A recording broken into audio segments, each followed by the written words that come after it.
Hello everybody, welcome to my part 2 of Let's Play Bloodborne and talk about Dark Souls 3, which is coming out in about a month, and I'm totally hyped for it. And if you're not hyped for it, then you're lame and you're a loser. And if you don't like the Dark Souls series, then you're also still a loser, so don't watch the video if you don't like the series. JK, watch the video and hate on me because I like it. I really don't care. So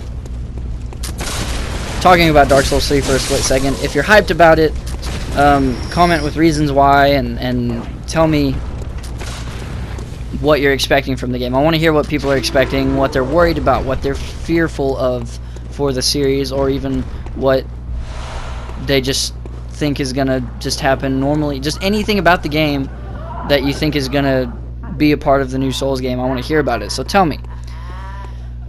Jumping right into it from where we left off with the last video, I was reading an article on thetechgame.com, and at the end of the article I sounded worried because it says Miyazaki has confirmed that Dark Souls 3 is not the end of the series, and that design-wise it will be closer to Dark Souls 2 than Bloodborne or the original Dark Souls.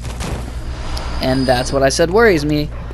And to explain why that worries me, I'm going to go ahead and go back as far as Demon Souls. Just for one quote though, I'm going to use King Alent's quote, "You fool, don't you understand no one wants to go on?" I wanted to use this quote because I feel like that quote perfectly describes the tone of the Souls series, really, and Bloodborne. It's just kind of miserable. The NPCs don't have much to say, and what you do find out about the game actually adds to the misery of the world. It's still a beautiful, gorgeous game, but it's a miserable game in lore and in story and in gameplay. Even after you die so many times, you feel pretty miserable. But that's probably why it's also a really awesome game. But getting even further into it, Dark Souls 1 and 2 revolve around a sort of unending and seemingly unbreakable cycle of the fire that was linked or kindled, you know, by Lord Gwyn. We all know that story. But as the chosen undead, by linking the fire, essentially you are saving no one and only extending the subjugation of humankind by letting the fire keep its power. On the contrast, there is the Age of Dark, representative of the rule of man over itself, instead of the gods kind of having their thumb over them the whole time, which appealed to me in the story. But nobody actually really knows what the Age of Dark or the rule of man will bring. It's been widely speculated on and never focused on. So in the game, when you meet an entity who explains to you about the Dark Soul and the seemingly never-ending cycle, you find out that this entity's name is Kath. I say Kath because it's two A's, not Koth. That I don't understand. Then again, you know what? It's Kath. If you say Koth, I don't care. Just go away. Everybody in the series that's involved knows about Kath, and they know about Frent, his counterpart, and they're both primordial serpents, if I said that right. The two entities in the game are there to try and sway you into two different directions of story. Frampt wanting you to link the fires and let that power stay where it is, and then Kath wanting you to usher in the Dark Age, basically, the Age of Man. Personally, Kath was more successful at drawing me into his what seemed to be corrupt and secretive plan by bringing up the very subjugation of man, actually, because who doesn't want to be that character that absolutely changes everything about the universe, theoretically speaking? I just mean you get to be that person that broke the cycle, broke the chain. That's a really cool idea to me, even though you don't really know what happens and it might not be the quote-unquote good guy playthrough. That's a really awesome idea to me that they allowed that in there in the first place, and also it gives you the power to feel like you actually had an effect on the history of the world in the video game. But what truly happens when you bring about the Age of Man or the Age of Dark, whatever you want to call it. We all know of Manus, especially if you played the Artorias of the Abyss DLC, which Artorias and his companion Sif are one of my favorite characters together. Like, I love the story of Artorias and Sif. Like, I think they were awesome. But we all know about Manus if you played the series, and you also know he's referred to as the primeval human. We also know that he's what caused the spread of the Abyss after being tortured and becoming angry, causing him to become malformed from his original human-like state. But who was behind that is the biggest question. It's mostly widely speculated that Kath was.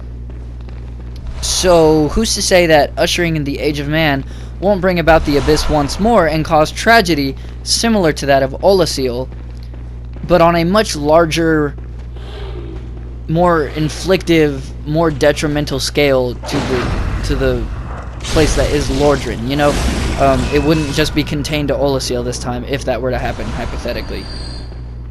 So that's really interesting to think about. There's a lot more that goes into the Dark Souls story, and if you haven't read up or at least listened to some of the videos on YouTube about the lore, I highly recommend you do that. There's some really awesome ones out there, and you can get a lot of story value from it if you kind of missed out while playing the game. Really think everybody who plays the Souls games should do that, if they think, especially if they think there's not much story to the game. Moving on, in Dark Souls 2, you are once again the chosen undead. It's a very strikingly similar setup, and it's widely accepted that the place you play in, Drangleic, is in fact Lordran, or at least could be. They say in the game that many kingdoms have rose and fallen over the course of a ridiculous amount of years. So most people, including myself that I know, just kind of assume that it's Lordran, just over time has changed and been given different names and whatnot. We also know about, if we play Dark Souls 2, you also know about the once powerful but now hollow King Vendrick, and you know about how he traveled across the sea to defeat what seemed to be a threat called giants. He also took a mysterious prize. I've heard many people say that it was the Lord Vessel. I can't say for sure, but that would kind of make sense. But we also know that Vendrick did not act alone, and he did not act on his own accord, in a manner of speaking.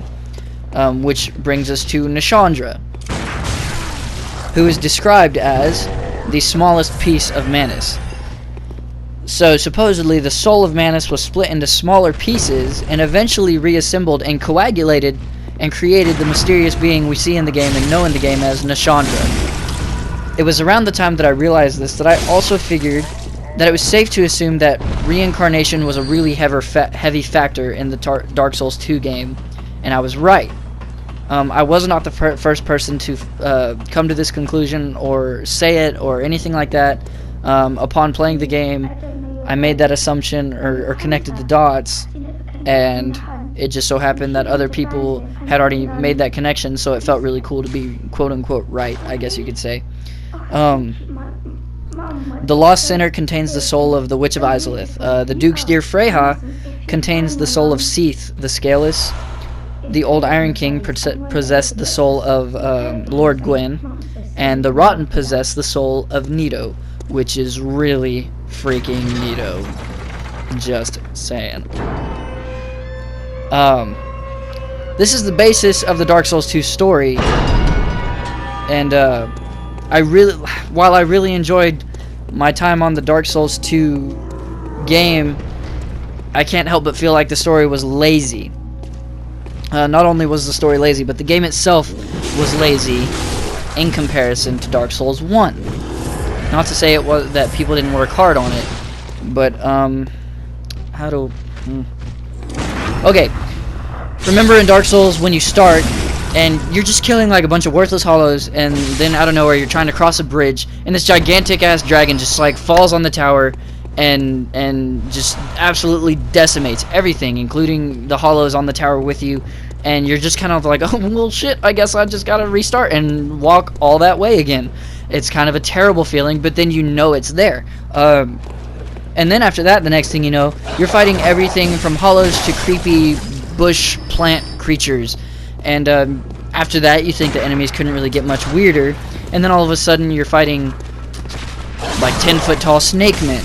And then after that, giants. And then after that, more giants. And these giant, not really giant, but these super lanky tall demon imp things that have super spirally, like, electric poke you in the face spear things, and they're terrible and annoying, and they make you fall off the castle edges, and it just... Anyways. I digress. Do you remember doing all of that while exploring and just absolutely hoping to find something new in the Dark Souls world, and you found something new? It was the most gratifying, satisfying, awesome feelings in modern video games, especially because modern video game designers treat us like we're stupid nowadays. You know, they give us the arrows and the this and the that and the maps and go exactly to this point and do exactly what I say to go to the next spot, and it's really annoying. So to have that feeling of, I remember once while I was playing, I was literally running away from enemies backwards, fighting them off, running backwards, just hoping that a bonfire might be relatively close. And a bonfire was not close, but that feeling was so awesome when I finally got to the next bonfire. There was so much more of an experience within that, and it was awesome. The thing is, Dark Souls 2, first of all, lacked the same enemy enthusiasm that I experienced in Dark Souls 1, because I fought humanoid enemies for over half of the game in Dark Souls 2. Not only that, but they were ridiculously predictable and easy.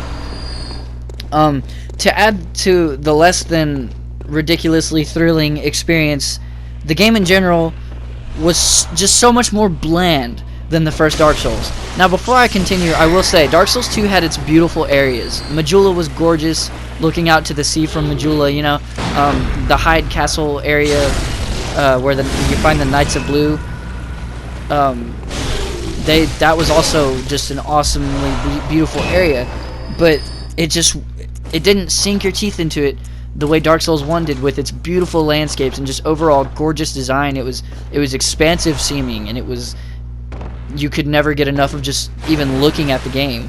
On top of that, Dark Souls 2 didn't leave me in the same state of bewilderment as Dark Souls 1. That's pretty much all of what Dark Souls 1 was to me, was bewilderment, you know? And so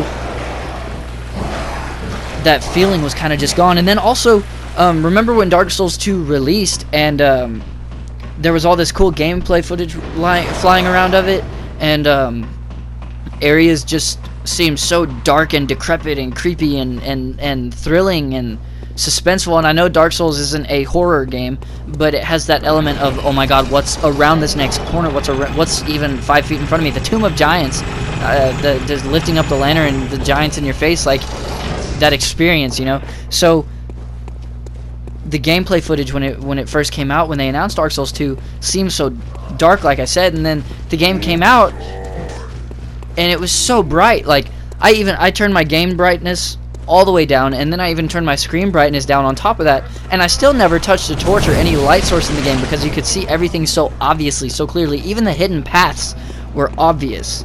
The only area that really put me in that state of loss or bewilderment or even a little bit of fear was the gutter, because it's totally pitch black, and you have to force yourself to explore that area. And even then, while you're exploring the area, it's all humanoid enemies again, with the exception of one gigantic ass beetle that just like sprays out some mist and you can kill it in a couple hits. Like, is that all Dark Souls 2 really had to offer?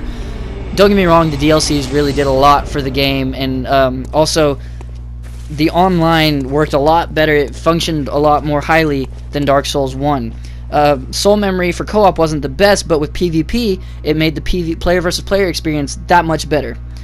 To conclude, the game wasn't amazing, and that's why I don't want Dark Souls 3 to be too closely modeled after Dark Souls 2. Thank you for watching. I hope you enjoyed. I'm out.